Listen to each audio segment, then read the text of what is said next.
Hello everyone, I welcome you all to this YouTube channel Exam Warrior GD. मेरा नाम गशब ढींगरा है and recently अभी IBPS ने RRB PO and RRB clerk का notification release किया है। तो मुझे लगा ये एक बेस्ट टाइम है जहां मैं अपनी स्ट्रेटेजी आप सभी के साथ डिस्कस कर सकता हूं कि मेरी स्ट्रेटेजी क्या रही, मैंने सिलेक्शन कैसे लिया। इससे पहले मैं अपना एक ब्रीफ इंट्रो दे देता हूं। मैंने अपनी बैंकिंग की प्रिपरेशन 2019 में स्टार्ट की थी एंड मेरा फर्स्ट एग्जाम था आईबीपीएस पीओ। मैं उस एग्जाम के लिए अंडर प्रिपेयर्ड था एंड शायद ओवर कॉन्फिडेंट ज़्यादा था। सो उस एग्जाम में मैंने 39 आउट ऑफ 100 अटेम्प्ट्स किए एंड मेरा ओवरऑल स्कोर 40 अराउंड था एंड क्लियरली मैं कट ऑफ मार्क्स से काफ़ी कम रहा। सो ये मेरे लिए बहुत बड़ा सेटबैक था एंड मैंने अपनी प्रिपरेशन बैंकिंग एग्जाम्स के लिए वहीं पे ही ड्रॉप कर दी थी। बट मई 2020 में मुझे लॉकडाउन में थोड़ा टाइम मिला एंड मैंने अपनी प्रिपरेशन एक अच्छी स्ट्रेटेजी के साथ वापस से स्टार्ट करी एंड 2020 में मैंने 4 एग्जाम्स में मैं अपियर हुआ। IBPS PO, IBPS clerk, RRB PO and RRB clerk, जिनमें से मैंने 3 एग्जाम्स में फाइनल सिलेक्शन लिया। आईबीपीएस पीओ में मैं फाइनल इंटरव्यू तक गया बट अनफॉर्चुनेटली सिलेक्शन नहीं ले पाया। एंड एक और चीज मैं आप सबके साथ शेयर करना चाहूंगा, वो ये है कि मैंने किसी भी पेड कोचिंग में एनरोल नहीं किया था। मैंने अपनी कंप्लीट स्टडी, कंप्लीट प्रिपरेशन सिर्फ इंटरनेट की हेल्प से की थी। यूट्यूब एंड गूगल मेरे ओनली सोर्सेस थे जिनसे मैंने अपनी कंप्लीट प्रिपरेशन की। सो अब हम स्ट्रेटेजी की बात करते हैं। ये वीडियो सिर्फ 2 कैटेगरी के एस्पिरेंट्स के लिए है। पहली कैटेगरी में वो आते हैं जिन्होंने अभी अपनी बैंकिंग की प्रिपरेशन या तो स्टार्ट की है या स्टार्ट करने का वो सोच रहे हैं एंड उनके पास कोई अभी स्ट्रेटेजी नहीं है कि कैसे वो इस एग्जाम को टैकल कर सकते हैं। एंड सेकेंड कैटेगरी उन कैंडिडेट्स की है जिन्होंने पहले एग्जाम दिया है बट वो अनफॉर्चुनेटली प्रिलिमिनरी एग्जामिनेशन भी क्लियर नहीं कर पा रहे हैं। सो शायद उनकी स्ट्रेटेजी वर्क नहीं कर रही है एंड जरूरत है कि वो अपनी स्ट्रेटेजी को चेंज करें सो दैट वो अपनी ड्रीम जॉब ले सकें। प्रिलिमिनरी एग्जामिनेशन किसी भी एग्जाम का मोस्ट क्रूशियल एंड चैलेंजिंग एक, हम कह सकते हैं, पार्ट होता है जिसे क्लियर करे बिना तो हम अपनी ड्रीम जॉब नहीं ले सकते हैं। सो अब हम डिस्कस करते हैं कि सेक्शन वाइज आपकी स्ट्रेटेजी क्या हो सकती है। आरआरबी पीओ एंड क्लर्क में बेसिकली 2 सेक्शंस आते हैं प्रीलिम्स में, quantitative aptitude and reasoning. But IBPS PO, IBPS clerk, SBI PO and SBI clerk, इनमें इंग्लिश सेक्शन भी इक्वली इंपॉर्टेंट होता है। तो हम वीडियो के पहले पार्ट में रीजनिंग एंड क्वांटिटेटिव एप्टीट्यूड यानी क्वांट्स का स्ट्रेटेजी डिस्कस करेंगे एंड बाद में हम इंग्लिश का स्ट्रेटेजी भी डिस्कस करेंगे। सो फर्स्ट क्वांटिटेटिव एप्टीट्यूड की बात करते हैं। क्वांटिटेटिव एप्टीट्यूड में जो सोल है क्वांटिटेटिव एप्टीट्यूड का वो है डेटा इंटरप्रिटेशन। अगर आप डेटा इंटरप्रिटेशन अच्छे से नहीं करते हैं तो आप कम चांसेस हैं कि मैथ्स में अच्छा स्कोर यानी क्वांट्स में आप अच्छा स्कोर कर पाएंगे। सो बेसिकली आपको डाटा इंटरप्रिटेशन का बहुत अच्छे से प्रैक्टिस करना है। सेकेंड टॉपिक जो आपको मार्क्स दिलाएगा वो है quadratic equations.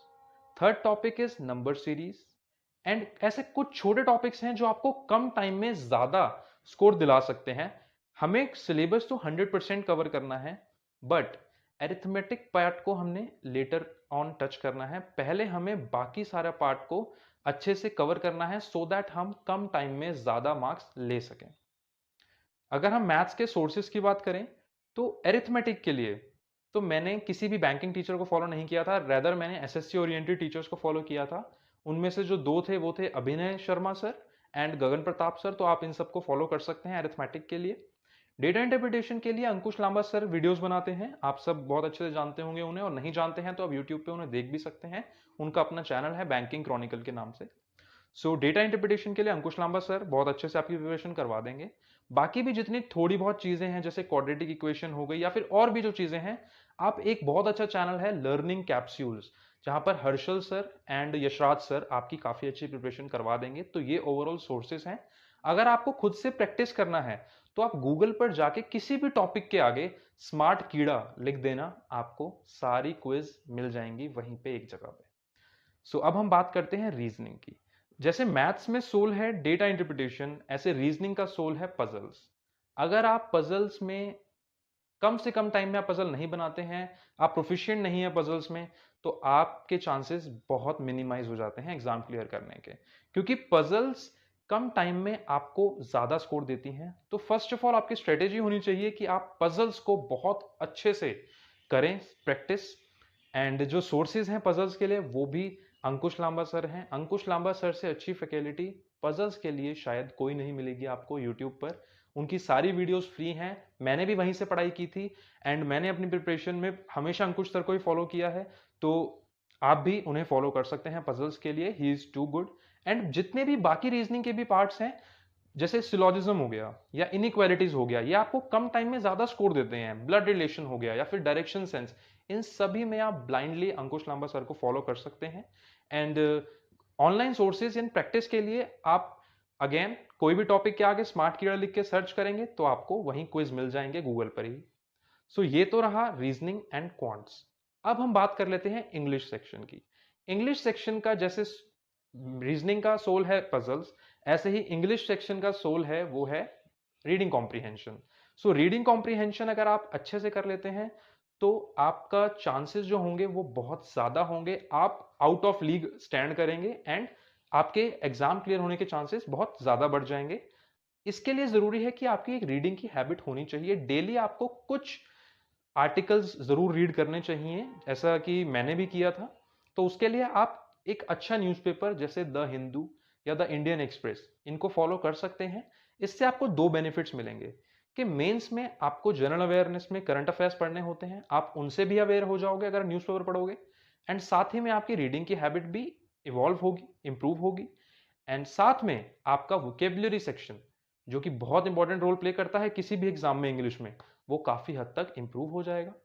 The second thing is sentence rearrangement.